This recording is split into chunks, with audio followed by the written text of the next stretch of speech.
just arrived, and I'll be showing you next week. We have been raising funds to buy some sleepers for the 300 students in Cambodia, and they have actually bought the sleepers and distributed them, and they sent me a video to show to you in gratitude for our help, for our assistance. So next week we'll be showing it during our offering time, and but praise God, I'm so happy that we were able to share with them, and the kids are so joyful about this. So praise God. Okay. You seem rather quiet and silent today. Are you guys awake? Yes. Okay. How was your evening? Is it okay? Did you sleep well? Yes.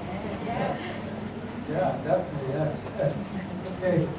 If I ask you now, what do you expect from the Lord? So our kids are moving, our kids are living. Yeah, the kids are living. Okay, by the way, for you guests, bear with us. So we have some translations going on in Indonesian, and so we have some background noise. Please bear with us a little bit on that. Friends, if I ask you, what do you expect from the Lord today? What would be your answer? What would you answer me? Are you expecting anything from the Lord? Or are you just here because whatever is available for you, you will take it? What is your expectation from the Lord?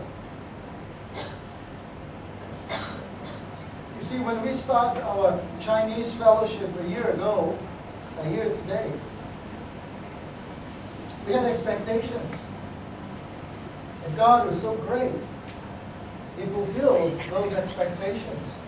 And we are ahead of our planning. God was wonderful. We had expectations for the Chinese congregation. And people have been saved. God has saved people during this year. God has revealed Himself in a wonderful way, and people have been strengthening the Lord. You know, it's all about expectation. What is your expectation for today? If you expect just to be here, just to see the service and enjoy the service, and just see 1 hour coming and 1 p.m. comes and then leave and have a lunch, that's what's going to happen. But depend on your expectation. The expectation doesn't come from me, it's from you. And the Lord is the one who's going to meet that expectation. And today is the last of our series on I Am Jesus. And we have been studying claims of Jesus, about Himself, about His deity, about what He can do for people, what He was here for. And today we're going to continue on that, and we're going to have a special topic. And our topic today will be on, I guess, Jesus the healer. Okay, Jesus the healer. It's working here. And today we're going to talk about this very, very special topic about Jesus the healer. And you're going to see that Jesus, He was the one who said that He was our healer. It doesn't matter how you look into it, theologically or not. Some people have a lot of issues about that. But Jesus Himself said that. And that's where our statement needs to come from. Gospel of Luke chapter 4, verse 18. There was a time when Jesus was at the synagogue and He was about to read a passage of scriptures, and He read this beautiful passage that we all know about. And He said, "The Spirit of the Lord is on me, because He has anointed me to proclaim good news to the poor.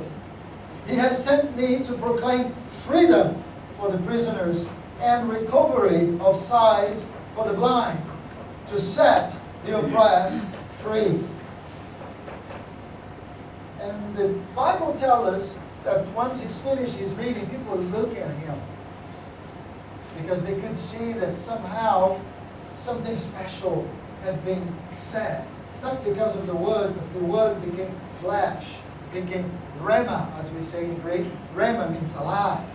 Jesus was saying that. Imagine the authority and power that came from Jesus' mouth, and he spoke those words. And actually, Jesus claimed at that point when he read the scriptures, was affirmed by the scriptures in Isaiah 61 verse 1. This that he read was Isaiah 61 verse 1. Jesus was just saying to people what Isaiah had prophesied about him. The Messiah that was going to come. So yes, Jesus' ministry was, and he still is, to bless people. He came to bless, and he continued to bless. And among those blessings are those of healing. It is a mystery for me. I can tell you this. I do believe in healing. I've seen healing in many forms and shapes. I've experienced healing in my own life, and my own family is a testimony of that. Our own kids are testimonies of that. So I cannot really deny the veracity of Jesus' ministry of healing today. That sometimes people ask why sometimes healing does not take place. And why some people come for prayer believing they're going to be healed and they are not. Well, friends, I have those questions too. Because I prayed for people and people have been healed. And I prayed for people and people have not been healed. How do we explain that? Well, definitely God has the answer. For this I know. I remember a situation where an evangelist who had a heart condition. So interesting. In his ministry, traveling ministry, traveled in ministry. He ministered to different places all over the world. God had been so powerful through his ministry that he had seen people being healed from the condition that he himself had. And he was not healed. Can you see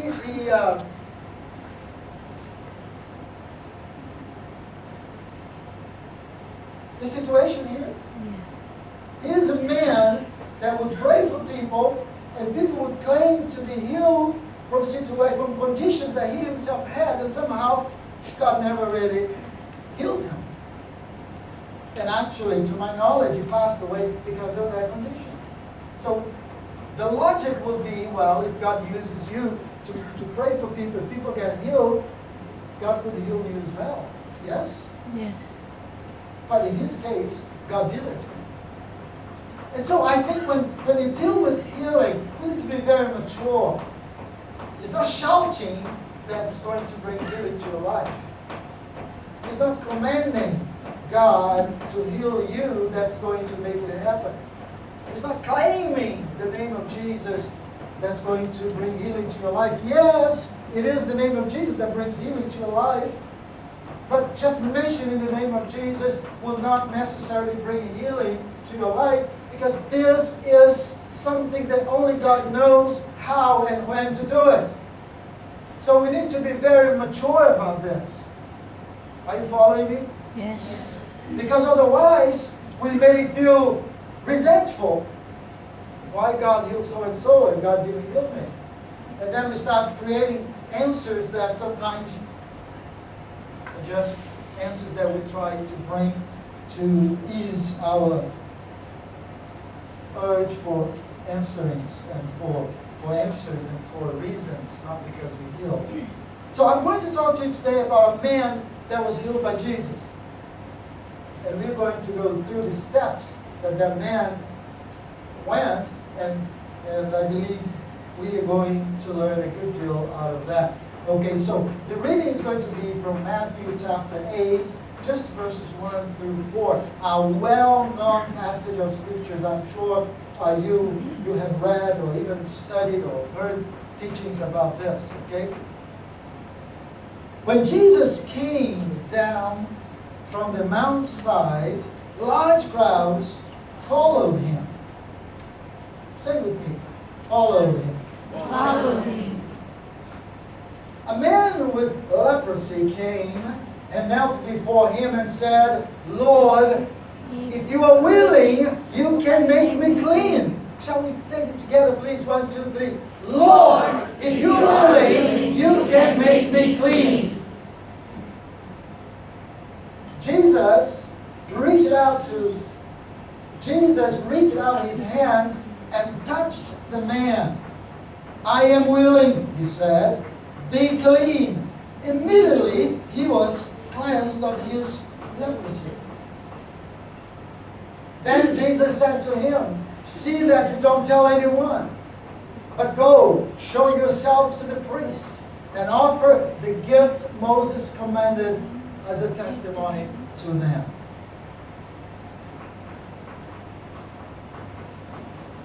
The story is, a man with leprosy or a skin disease came to see Jesus. And you know the details based on the accounts of Matthew. What is the lessons here? What are the lessons here for us? First of all, behold, a leper came to him and knelt before him. Friends, if you need Jesus, you need to come to him. You know, the New Testament brought God in a way into our lives that sometimes we misuse it.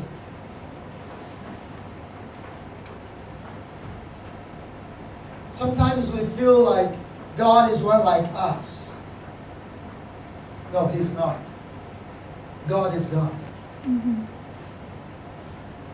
He wants us to feel him like us. That's why Jesus came and was a man, so he could show us it is possible. Because Jesus was victorious. And he conquered victory for us. But you need to understand that God is God. And this man understood that. This man understood that Jesus was coming around. And he knew somehow that Jesus was a man of great power.